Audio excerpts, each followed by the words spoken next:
Hello students, कैसे हैं आप सभी लोग। आशा करते हैं कि आप बढ़िया से तैयारी कर रहे होंगे। तो चलिए, आज हम लोग 2020 जो सेट है 2020 और इसमें सेट 6 वाई वाई, इसको आज आप लोग जो है 8 मार्क्स के क्वेश्चन है उनको हम लोग सॉल्व करेंगे। कुछ इसमें बहुत इजी क्वेश्चन है। तो आप लोगों को सुविधा के लिए हमने वीडियो के डिस्क्रिप्शन में इसके टाइमर लगा रखे हैं कि जिस क्वेश्चन को आप लोगों को सोल्यूशन देखना है तो केवल उसी टाइमर पर आप लोग जो है चाहिए और सीधे उसी को देख सकते हैं। वीडियो क्योंकि लंबे होते हैं और एक एक स्टेप समझाना होता है तो लंबे वीडियो हो ही जाते हैं। तो देखिए जरा, इसमें से कह रहा है कि यदि a इक्वल टू 1 1 1 3 4 3 3 3 4, तो ए इसका ए इनवर्स निकालना है। अब देखिए, कुछ क्वेश्चन ऐसे भी होते हैं जब आप लोग वहां पर सॉल्व करते हो एग्जाम में तो उसका आंसर भी चेक कर सकते हो। तो इसका हम आप लोगों को आंसर चेक करना सिखाएंगे, कैसे चेक करते हैं। तो पहले हम लोग इसका इनवर्स निकाल लेते हैं। तो जैसे ए इक्वल टू आप लोगों को ये मैट्रिक्स आव्यूह दिया गया है। तो ए इनवर्स निकालने के लिए आप लोग फार्मूला अप्लाई करेंगे, adjoint of A upon determinant of A. तो इसका मतलब है सबसे पहले डिटर्मिनेंट की वैल्यू आप लोगों को निकालना होगा और ये भी चेक करना होगा कि ये डिटर्मिनेंट अर्थात सारणिक की जो वैल्यू है जीरो के बराबर नहीं आनी चाहिए। अगर जीरो के बराबर आ जाएगी तो इनवर्स उसका निकाला ही नहीं जा सकता है। तो चलिए इसका फाइंड करते हैं। तो हम लोगों ने क्या किया है कि यहाँ पर सबसे पहले R1 माइनस R2 है, तो मतलब इसमें से रो जो ये रो 1 है R1 और ये R2 है और ये R3 है। तो सबसे पहले आप लोग इसमें से सब्ट्रैक्ट कर देंगे, घटा देंगे, 1 में से 1 घटा करके इस तरह से। तो क्या होगा कि थोड़ा सा सिंपल हो जाएगा। देखिए कैसे हमने निकाला है। जब आप लोग इसको सब्ट्रैक्ट करेंगे तो ये जीरो आ जाएगा। 3 में से 4 घटेगा तो -1 हो जाएगा और 3 में से 3 घटेगा जीरो आ जाएगा। फिर ये घटाया जाएगा 1 में से 1 तो जीरो आ जाएगा। 4 में से 3 ऐसे घटाया जाएगा तो हो जाएगा 1 और 3 में से 4 को घटाया जाएगा तो -1 और नीचे वाला ये सब वही रहे। इस प्रकार से जब दो जीरो लगातार हो जाते हैं तब आप लोग इस प्रकार से कैंसिल कर देते हैं। लेकिन ध्यान रहे, यहाँ पर 1 ही होना चाहिए जो कि है, और यहाँ का जो चिन्ह होता है वो बाहर आता है। माइनस होगा तो माइनस बाहर होता है, आ जाता है। मतलब जो ये साइन नहीं होता, plus minus plus minus plus minus और फिर प्लस माइनस प्लस, तो इस हिसाब से दो जीरो लेने के बाद जो लगातार मिल जाते हैं तो वो साइन भी बाहर आता है। तो यहाँ पर ऐसा कुछ नहीं है, ये प्लस का ही होता है तो प्लस बाहर होगा, कोई दिक्कत नहीं है। और इस तरह से आप लोग जो है कैंसिल कर देंगे तो ये एक का मल्टीप्लाई होगा इसमें, तो 1 × 1 -1 तो ये 1 आ जाएगा और इसके बाद इसका मल्टीप्लाई करेंगे तो ये जीरो आ जाएगा, अर्थात इसकी वैल्यू आएगी 1। तो अब आप लोग जो है आव्यूह का सह खंडों से निर्मित आव्यूह आप लोग बनाते हैं। तो जो आव्यूह आप लोगों को दिया गया था, गौर करिए, यही आप लोगों के पास आव्यूह है। तो सह खंडों से निर्मित आव्यूह ये है। सबसे पहले आप लोग इसमें जितने भी अवयव होते हैं, इसमें जितने 9 अवयव हैं तो 9 सहगुणन खंड आएंगे। हर एक अवयव का अपना अलग सहगुणन खंड होता है। तो पहले आप लोग इसका सहगुणन खंड निकालेंगे जो ये 1 दिया गया है। तो इसका निकालने के लिए जिस ये रो में है, जिस कॉलम में है, तो वो कैंसिल हो जाएगी। मतलब ये वाला जैसे पहले रो में है तो पहली रो पूरी कंप्लीट कैंसिल और पहला कॉलम। तो बचेगा 4 3 3 4, तो यहाँ पर रख दिया जाएगा 4 3 3 4। और उसके बाद फिर आप लोग जो है इसका निकालेंगे इस 3 का, तो इसमें से ये सेकंड वाला कॉलम और ये फर्स्ट वाला रो कैंसिल हो जाएगा तो 1 1 3 4। और उसके बाद ये जो है प्लस और इस 3 का सैगुणन खंड निकालेंगे, हर एक अवयव का अलग अलग निकलेगा। तो इसमें से ये कैंसिल हो जाएगा तो 1 1 4 3 इस तरह से आ जाएगा। और इस 1 का निकालेंगे तो ये वाला रो सेकंड वाला और फर्स्ट कॉलम, तो 3 3 3 4 ये आ गया। उसके बाद फिर आप लोग इस 4 का निकालेंगे तो ये रो और ये वाला कॉलम, तो 1 1 3 4 ये आ जाएगा। इसके बाद फिर जो है इस 3 का निकाला जाएगा, तो यहाँ से ये वाला रो सेकंड वाला और थर्ड वाला कॉलम, तो 1 3 1 3 ये आ जाएगा। और इसके बाद फिर आप लोग इसी प्रकार से जैसे ये 1 है तो इसका भी निकाल लेंगे और आगे भी निकाल लेंगे। बाद में जब हो जाता है तो चिन्ह अप्लाई किया जाता है, plus minus plus minus plus minus, ऐसे आप लोग साइन लगा देंगे सब। और उसके बाद फिर आप लोग इसका मल्टीप्लाई इससे करेंगे और माइनस ये करेंगे, मतलब 4 चौको 16 -9 ये आ जाएगा 7। उसके बाद यहाँ पर हो जाएगा, देखिए 4 -3 1 आएगा लेकिन -1 हो जाएगा। फिर इसका मल्टीप्लाई करेंगे तो 3 एकम 3 और माइनस कितना हो जाएगा 4 एकम 4 ये, तो मतलब 3 -4 -1 फिर से आ जाएगा। तो 3 चौको 12 में से 9 घटाएंगे तो 3 माइनस का माइनस पहले लगा है वही वाला माइनस है। और 4 में 4 एकम इसका मल्टीप्लाई होगा तो 4 एकम 4 -3 1 आ जाएगा, ये है 1। और उसके बाद फिर आप लोग जो है ये तो जीरो हो जाएगा क्योंकि 3 माइनस 3 जीरो हो जाएगा। 3 3 का 9, 4 3 12, माइनस का 3 आ गया, ये भी जीरो हो जाएगा। और उसके बाद 4 माइनस 3 1 ही आ जाएगा। तो ये मैट्रिक्स मिला। अब इसका अगर हम लोग परिवर्त कर दें, अर्थात रो को कॉलम में, कॉलम को अगर रो में चेंज कर दें, तो फिर ये इसका एडजॉइंट निकल आता है। तो यहाँ पर एडजॉइंट ऑफ ए मतलब होता है सी जो आप लोगों ने निकाला उसका परिवर्त। मतलब जैसे 7 माइनस एक पहले वाले रो में था, तो इसको पहले वाले कॉलम में कर दिया जाएगा, एडजॉइंट निकल आएगा इसके बाद। तो माइनस 3 1 0 ये आ जाएगा, माइनस 3 0 1 ये आ गया। अब आप लोग इसमें ए इनवर्स के लिए वही फार्मूला अप्लाई करिए, adjoint of A upon determinant A equal to 1 upon 1। मतलब 1 जो है डिटर्मिनेंट की वैल्यू थी, आप लोगों को अभी निकाल के दिखाई गई थी कि मॉड ऑफ ये डिटर्मिनेंट ए जो है, मॉड नहीं पढ़ते हैं, डिटर्मिनेंट ए इक्वल टू 1 है, तो ये रख दिया जाएगा। तो कुल मिलाकर के अब 1 से मल्टीप्लाई होगा हर एक नंबर में, तो वही आ जाना है। इसलिए आप लोग जो है ये इनवर्स फाइंड कर सकते हैं इस प्रकार से। तो अब देखिए जरा, इसमें चेक करना होता है इनवर्स, कि इनवर्स कैसे चेक करते हैं। तो एग्जाम में तो आंसर होता नहीं है, लेकिन फिर भी कुछ ट्रिक्स होते हैं जो आप लोग चेक कर सकते हैं। जैसे आपके पास ये ए इनवर्स आ गया, तो आपके पास ए भी है और आपके पास ए इनवर्स भी है। अगर इन दोनों का प्रोडक्ट करा दिया जाए तो आई आएगा। आई माने 3/3 का जो आई होता है तत्समक अवयव 1 0 0 0 1 0 0 0 1 ये मिल जाएगा। तो अगर आपने वास्तव में इनवर्स सही निकाला तो मिलेगा। तो ए लिखा, देखो ए इतना था और बी सॉरी ए इनवर्स ये है। अब आप लोग इसका प्रोडक्ट करा देंगे, प्रोडक्ट कराना आपको आता ही है, करा के चेक करिएगा। तो ये आइडेंटिटी मैट्रिक्स हमने जो निकाला है तो उसमें से आ गया। इसका मतलब कि ये जो आंसर है इसका आंसर यही सही है, ठीक है ना। तो होता क्या है कि पूरा कॉन्सेप्ट अगर बताया जाता है तो वीडियो कुछ लंबा होता है, इसलिए आप लोगों को जो है हम कुछ सॉल्व करके पहले से ही रखते हैं। चलिए जरा नेक्स्ट क्वेश्चन दे रहा है, हो सकता है कि ये आप लोगों ने सभी ने लगा लिया हो, लेकिन इसमें से कुछ हम कॉन्सेप्ट बता रहे हैं। जब भी आप लोग इस प्रकार के क्वेश्चन को सॉल्व करेंगे तो उसमें से आप लोगों को कुछ चीज़ें बता रहे हैं, उसको ध्यान रखिएगा कि ये जो क्वेश्चन दिए होते हैं इनका मैट्रिक्स फॉर्म में, मतलब आव्यूह के रूप में लिखा जा सकता है। कैसे? A X equal to B, A X equal to B, इस प्रकार से लिखा जा सकता है। जहाँ जो ए आव्यूह मिलता है वो x, y और z के गुणांकों का आव्यूह होता है। तो आप लोग सबसे पहले ये जो समीकरण दिए गए हैं इन्हीं को आप लोग आव्यूह रूप में लिखेंगे, और आव्यूह रूप समीकरण का ये है। देखिए कैसे, जैसे यहाँ पर इसका x x x के गुणांक हैं 2 4 6, देखिए 2 4 6, और यहाँ y y y के गुणांक है 3 माइनस 6 9, ये देखिए इसे लिख दिया गया। और उसके बाद है z के जो इसमें दिए गए हैं z के गुणांक, तो 10 5 और माइनस 20 इस प्रकार से। और जो ये x होता है ना इसमें, ये वाला x, तो ये x का मतलब होता है जो इसमें चर आए हुए हैं, x आया है y आया है z आया है, जिसको एक कॉलम मैट्रिक्स में लिख देंगे, अर्थात केवल कॉलम में।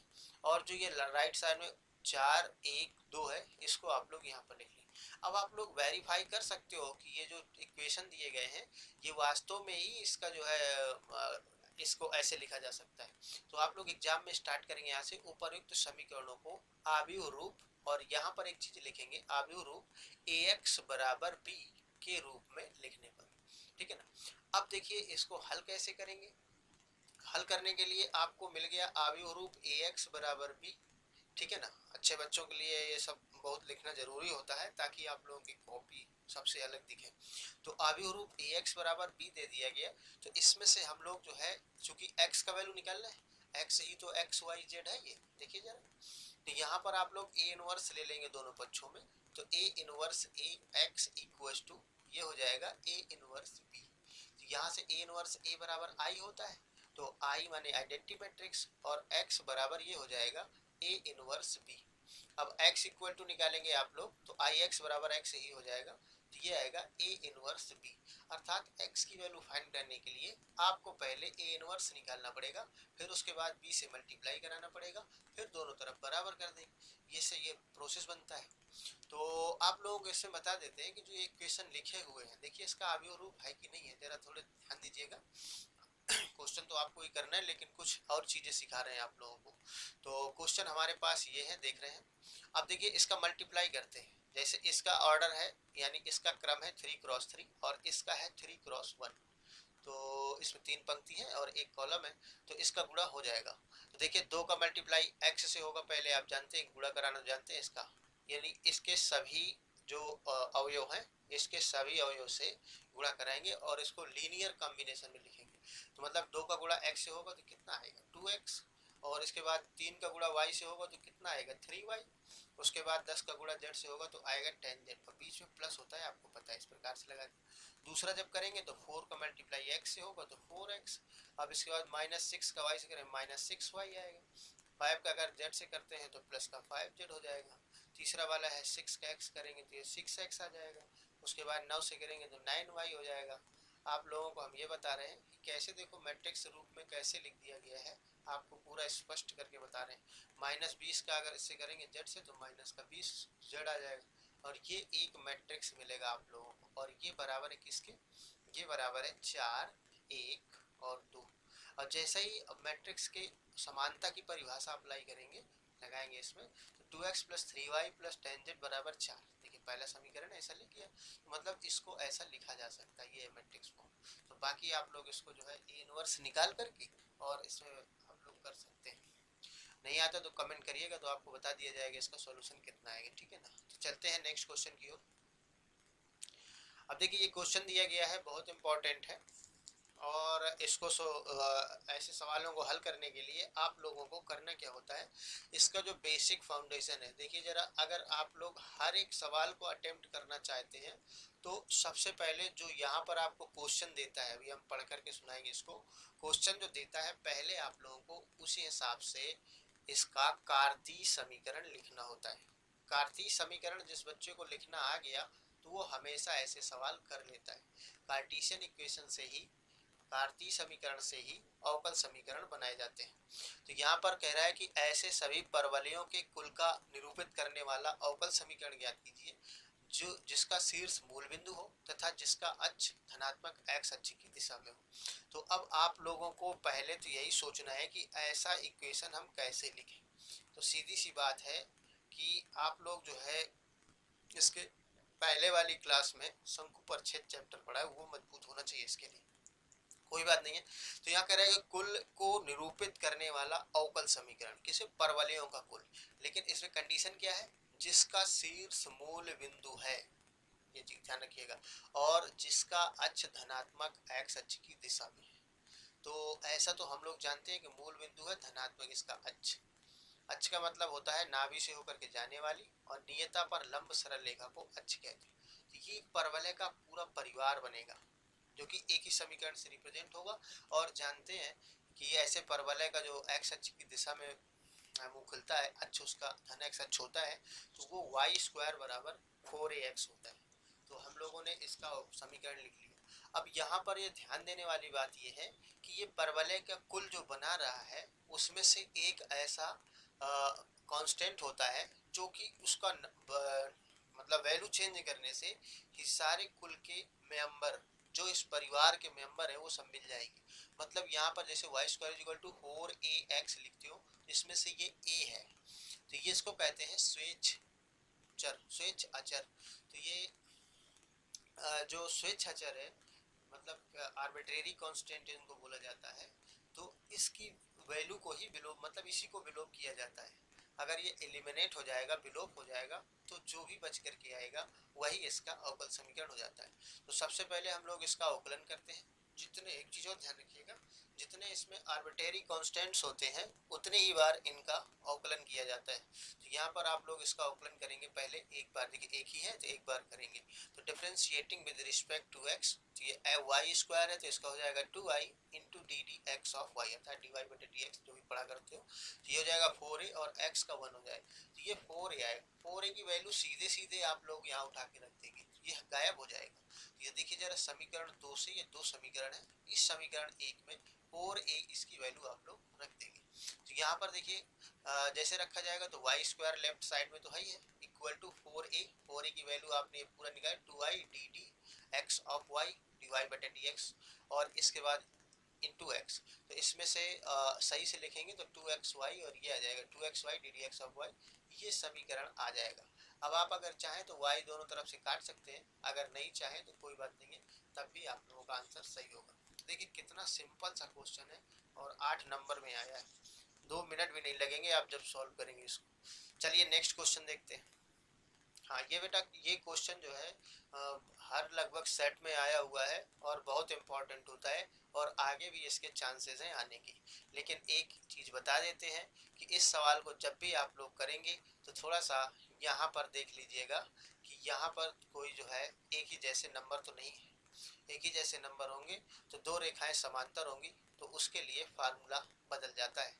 थोड़ा सा ध्यान रखेंगे इस तरह के सवाल को, एक ही टाइप के सवाल इसमें आ रहे हैं, हो सकता है नेक्स्ट सेट में है। तो चलिए जरा स्टार्ट करते हैं। कह रहा है दो सरल रेखाएं दी गई हैं, आर आर वेक्टर बराबर है आई cap plus J cap plus lambda two I cap minus J cap plus K cap, और दूसरी रेखा है R vector is equal to I cap plus J cap minus के कैप और प्लस म्यू थ्री आई cap minus five J cap plus two K cap. इनके बीच की न्यूनतम दूरी निकालना है। आपको बता दें कि जैसे दो रेखाएं आपके पास हैं, एक रेखा ये है और दूसरी रेखा ये है। अगर एक ही प्लेन पर है तो समांतर भी हो सकती है, अगर अलग अलग प्लेन पर है तो हो सकता है समांतर ना हो, तो उनके बीच की तब भी दूरी आती है। तो ये दो रेखाओं के बीच की दूरी निकालने के लिए सिंपल सा एक फार्मूला होता है कि vector D equal to vector A two minus vector A one dot vector b1 cross vector b2 upon mod of vector b1 cross b2। ये सवाल इसीलिए इम्पोर्टेंट है क्योंकि इसमें देखिए क्रॉस प्रोडक्ट भी करना पड़ेगा आपको, डॉट प्रोडक्ट भी करना पड़ेगा, हटाना भी पड़ेगा और उसके बाद मॉड भी निकालना पड़ेगा, तब जा करके आप दूरी निकाल पाए। इसलिए इम्पोर्टेंट, बहुत सिंपल भी है।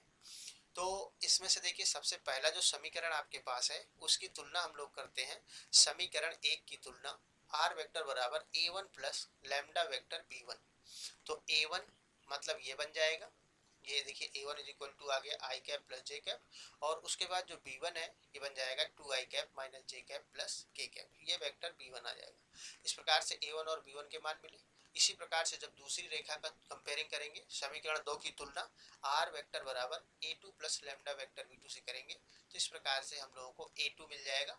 ए टू बराबर मिल जाएगा two I cap plus J cap minus के कैप, और इसके बाद बी टू इक्वल टू मिल जाएगा थ्री आई cap minus five J cap plus two K cap. इस प्रकार से तो अब आप लोग जो है ए टू और B two A one B one के मान प्राप्त कर लेते हैं, तब हम फार्मूले में जो चीज़ लगनी है उसको तैयार करते हैं। पहले आएगा ए टू माइनस ए वन। तो देखिए ए टू आपके पास ये है, ए वन ये है, तो a two minus A one पहले हम लोग निकालते हैं। तो ए टू की वैल्यू ये रखेंगे two I cap plus J cap minus के कैप, फिर माइनस है, और ए वन की value I cap plus J cap. तो टू आई कैप में से आई कैप जब घटाएंगे तो आई कैप आएगा, और यहाँ से जे कैप और जे कैप दोनों साइन चेन अलग अलग है चिन्ह, और सेम क्वांटिटी मतलब गुणांक है, कट जाएगा। माइनस का आई के कैप है तो ये आ जाएगा, ये आया A two minus A one की वैल्यू, याद रखेंगे। अब उसके बाद B one cross B two लेंगे। क्रॉस प्रोडक्ट निकालने के लिए आपको पता है क्या करना होता है कि B one cross B two में ये है बी वन, ध्यान रखिएगा ये बी वन है, और उसके बाद ये है बी टू। तो पहले लिखेंगे आई जे के, और बी वन से लेंगे टू माइनस वन वन, यहाँ पर आ जाएगा, और इसे थ्री माइनस फाइव टू गुणांक ले लिए, और उसके बाद B one cross B two करा देंगे। B one cross B two के लिए आपको पता है कि जब आई लेंगे तो ये वाला कॉलम और ये वाला रो कैंसिल हो जाएगा, और माइनस का टू, उसके बाद माइनस पाँच प्लस पाँच हो जाएगा, अर्थात ये माइनस का दूसरा होता है जे लेंगे, उसके बाद आ जाएगा दो दो नी चार माइनस तीन, ये प्लस का के कैप लिया जाएगा, तो ये के कैप में एक कॉलम, ये रो कैंसिल हो जाएगा, पाँच दूनी माइनस का दस, और तीन एकम तीन दिया जाएगा। इसके बाद जब इसको माइनस का दो है प्लस का पाँच है तो प्लस का थ्री आई कैप, पाँच है और चार सॉरी चार है और माइनस तीन है तो ये हो जाएगा जे कैप माइनस का, और उसके बाद माइनस सेवन के कैप। उसके बाद B one cross B two का जब मॉड आप लोग निकालेंगे तो मॉड निकालने के लिए आई कैप के गुणांक का स्क्वायर नौ हो जाएगा तीन का, और माइनस वन का स्क्वायर वन, और प्लस ये आ जाएगा उनचास, उनचास और एक पचास और नौ उनसठ, माइनस का आ जाएगा उनसठ। तो ये आपका जो है B one cross B two का मॉड है। अब आप लोग इसमें जो है सिंपल फार्मूला इस्तेमाल करते हैं जो हम लोगों ने पहले ही बताया था। तो D इक्वल टू हो जाएगा a two minus A one vector में है, और dot b one cross B two upon ये, तो a two minus A one की वैल्यू ये है आई कैप माइनस के कैप, हम लोगों ने ऊपर अभी निकाली है ये, तो आई कैप माइनस के कैप ये आ जाएगा, और उसके बाद B one cross B two की ये वैल्यू है थ्री आई cap minus J cap minus seven के कैप। तो यहाँ पर इन दोनों को रख दिया जाएगा। अब डॉट प्रोडक्ट में आपको पता है कि आई का आई के साथ करेंगे तो वही रह जाएगा, जे है ही नहीं है तो जे का जीरो, और उसके बाद सेवन के का माइनस का के से मल्टीप्लाई होगा, दिया जाएगा 10 बटे अंडर रूट 59 मात्रक, इसका हो जाएगा आंसर। मात्रक लिखना सभी लोग ध्यान रखें, क्योंकि इसमें से नंबर काटे जा सकते हैं। तो बड़े ही आसान और कुछ कठिन क्वेश्चन आए हुए हैं इस सेट में। चलिए जरा नेक्स्ट देखो। अब ये क्वेश्चन हमें लगता है कि बहुत ही आसान है, फिर भी जिन बच्चों को नहीं आता तो एक बार देख लें, जिनको आता है तो कोई बात ही नहीं है, अपना कर सकते हैं। इसमें कोई बहुत ज़्यादा कॉन्सेप्ट नहीं है, बस एक ही प्रमेय का यूज होना है। इसमें से इंटीग्रेशन दिया गया, मान निकालना 0 से π/2 साइन की पावर 4x अपॉन साइन की पावर 4x प्लस कॉस की पावर 4x। बहुत ही आसान क्वेश्चन है। इसमें से कह रहा है कि एक दो पार्ट में है, लेकिन तो इसमें से एक थ्योरम होता है, मतलब एक प्रॉपर्टी जिसको प्रगुण कहते हैं, 0 से a f(x) dx is equal to 0 से a f a minus X dx। इस प्रगुण को समझेंगे। यहाँ पर मतलब 0 से a तक लिमिट होनी चाहिए, 0 से ही होनी चाहिए, और इसमें से ऊपर a कुछ भी होगा तो जो फलन का जो वेरिएबल यहाँ x है, तो उसको ये जो अपर लिमिट है अर्थात उच्चिष्ट सीमा जो कहते हैं, उसमें से घटा के लिखा जा सकता है, लेकिन लिमिट उसकी चेंज नहीं होगी, 0 से a ही रहेगी। लेकिन इसका जो वेरिएबल है, चर है, x है, वो अपर लिमिट माइनस एक्स हो जाएगा। ऐसा आप कर सकते हैं, तो इंटीग्रेशन की वैल्यू बदलती नहीं है, वही रहती। जैसे यहाँ पर हमने माना है कि ये i है, तो i ही रहेगी 0 से π/2, लेकिन जहाँ जहाँ भी ये x होगा वहाँ वहाँ हम π/2 माइनस एक्स कर देंगे। यहाँ भी x है, यहाँ भी x है, यहाँ भी। चलिए जरा कर लेते हैं। साइन की पावर 4 और π/2 माइनस एक्स, साइन की पावर 4 π/2 माइनस एक्स, कॉस की पावर 4 π/2 माइनस एक्स। अब आप लोग चाहे साइन π/2 माइनस एक्स निकाल रहे हो या कॉस π/2 माइनस एक्स निकाल रहे हैं, तो इसमें से इसके जो फार्मूले होते हैं, साइन π/2 माइनस एक्स ये कॉस एक्स हो जाएगा, और यहाँ पर साइन एक्स हो जाता है। पहले चतुर्थांश का होता है, कोई दिक्कत नहीं। माइनस का भी होता तो पावर 4 लगा है, कोई दिक्कत नहीं। तो वही है साइन 90 माइनस थीटा यानी कॉस थीटा, कॉस की पावर 4x, साइन की पावर 4 π/2 माइनस एक्स दिया है, तो साइन ये कॉस आ जाएगा, और इधर कॉस है तो यहाँ साइन आ जाएगा। अब आप लोगों को सिंपली इन दोनों को क्या करना है, जोड़ देना है। जैसे ही आप लोग इनको जोड़ेंगे तो देखिए i और i क्या हो जाएगा, 2i, लेफ्ट लेफ्ट में जुड़ेगा। और उसके बाद जो ये फंक्शन दिया गया है, केवल फंक्शन जोड़ेंगे पहले, मतलब इसके अंदर जो ये फंक्शन दिया गया इतना, ये और प्लस ये वाला, यही तो है i। ये पहला समीकरण है, दूसरा समीकरण है, ये i1 नहीं है, i ही है। तो यहाँ से फंक्शन मतलब ये जोड़ेगा और प्लस ये, दोनों को जोड़ करके यहाँ पर देखिए दिखाया गया ये है। तो यहाँ से जब जोड़ेंगे तो लेफ्ट लेफ्ट में 2i हो जाएगा, और ये लासा दोनों का एक ही जैसा है, एलसीएम ले लेंगे तो ऊपर भी वही मिल जाएगा, कैंसिल हो जाएगा, कैंसिल होकर के 1 आएगा। x के सापेक्ष 1 का समाकलन x होता है, लोअर लिमिट 0 है, अपर लिमिट π/2 है, तो इसको आप लोग लिमिट अप्लाई कर देंगे जब, तो हो जाएगा π/2 माइनस 0, और इसके बाद ये हो जाएगा, तो i इज इक्वल टू π/4, क्योंकि 2i बराबर चल रहा था, तो i इज इक्वल टू हो जाएगा π/4। हल इसको इसलिए कर लिया जाता है क्योंकि आप लोगों को बताने में ज़्यादा टाइम ना लगे, नहीं तो फिर वैसे वीडियो इतना लंबा होता है और भी लंबा हो जाएगा। तो चलिए ज़रा नेक्स्ट क्वेश्चन देखते हैं। कह रहे हैं मान ज्ञात कीजिए 0 से पाई √x upon √x plus √a minus x. ये भी इंपॉर्टेंट क्वेश्चन है, वैसे ये बिल्कुल सेम, अगर एक उसने लगा लिया ये भी लग जाएगा। तो i इज इक्वल टू 0 से, यहाँ पर पाई है बच्चों, पाई है, a नहीं है, ध्यान रखिएगा। 0 से पाई, 0 से पाई यहाँ भी है, सवाल में पाई है हमने लेकिन a रख दिया है, तो आप लोग इसको मैनेज कर लेंगे, ठीक है ना। तो चलिए ज़रा इसमें से आगे देखते हैं क्या है। तो वही प्रॉपर्टी अप्लाई करेंगे जो आप लोगों ने अभी अप्लाई की थी। 0 से a हो, लिमिट एफ एक्स फलन का वेरिएबल बराबर dx है, इक्वल टू इंटीग्रल 0 से a और f of a minus X dx, ऐसे हो जाता है, ठीक है ना। तो मतलब जो फलन का वेरिएबल होता है उसको a माइनस एक्स से रिप्लेस कर देंगे, कोई दिक्कत नहीं हो। तो ये पाई है, थोड़ा सा ध्यान रखिएगा, मिस्टेक हो गया इसमें। तो a माइनस एक्स है तो यहाँ पाई माइनस एक्स किया जाएगा, पाई माइनस एक्स, हर जगह pi minus x, pi minus x, यहाँ भी पाई माइनस एक्स है, यहाँ भी पाई माइनस। हमें लगता है कि इसमें से जो है a ही होगा, जैसा भी हो देख लीजिएगा, हमें लगता है a ही आएगा इसमें। a लिमिट गलत लग गई है, अपने हिसाब से चेक करके और इसको सही कर लीजिएगा, ठीक है ना। लगेगा वही सही जैसा अभी इसके पहले बताया गया है। लिमिट है, गड़बड़ हो जाएगा तो दिक्कत हो जाएगी फिर, ठीक है। फिर इसको हम छोड़ देते हैं, आगे बढ़ते हैं। ये वाला क्वेश्चन देखते हैं, ये मोस्ट इंपॉर्टेंट है, इसके पहले वाले सेट में भी मिला था और यहाँ भी है। कह रहा है इंटीग्रल 0 से पाई और x upon a square cos square x plus b square sine square x। आपको बता दें कि जैसे हर एक क्वेश्चन में कभी भी यहाँ पर जैसे सवाल आप लोग कर रहे होते हैं 0 से a और x F x D x, मतलब एक x पहले से ही दिया गया हो, तो हमेशा आप लोग जो है पहले इस x को काटेंगे, और इस x को काटने के लिए यही वाला आप लोग अप्लाई करेंगे 0 से a F of x D x. अगर आप लोगों को दिया गया है इंटीग्रेशन 0 से a F of a minus x D x, यही जो प्रॉपर्टी है अप्लाई किया जाता है, उससे जोड़ने के बाद x कट जाता है। तो पहले हम लोगों ने देखिए प्रॉपर्टी अप्लाई कर दी, तो यहाँ x की जगह हो जाएगा पाई माइनस एक्स, जहाँ जहाँ x होगा वहाँ वहाँ हो जाएगा पाई माइनस एक्स हर जगह। तो इसके बाद वैसे तो cos 180 माइनस थीटा बराबर क्या होता है माइनस का, लेकिन स्क्वायर लगा है यहाँ पर देखिए, तो यहाँ पर cos स्क्वायर थीटा और यहाँ पर b sine square pi minus x हो जाएगा, b स्क्वायर साइन की पावर 2x आ जाएगा। इनको दोनों को जोड़ दिया जाएगा, जोड़ना तो आपको मालूम ही है कैसे जोड़ना है, फंक्शन जोड़ देना है। तो ये x plus pi minus x इस प्रकार से आएगा, ये कैंसिल हो जाएगा, पाई जो है ये कांस्टेंट है तो बाहर हो जाएगा। अब ये a one upon A square cos square X plus B square sine square X, तो इस तरह से आ जाएगा। तो अच्छे इस क्वेश्चन में हम जो है ज़्यादा नहीं बताते हुए इसके पहले वाले मतलब वीडियो में इसका सॉल्यूशन पड़ा हुआ है, तो आप वहाँ जा करके देख सकते हैं। तो आज के लिए इतना ही। Thanks for watching, take care. Exam की तैयारी करते रहिए, हम आप लोगों को समय समय पर बहुत इंपॉर्टेंट क्वेश्चन भी लाते रहेंगे, ठीक है ना।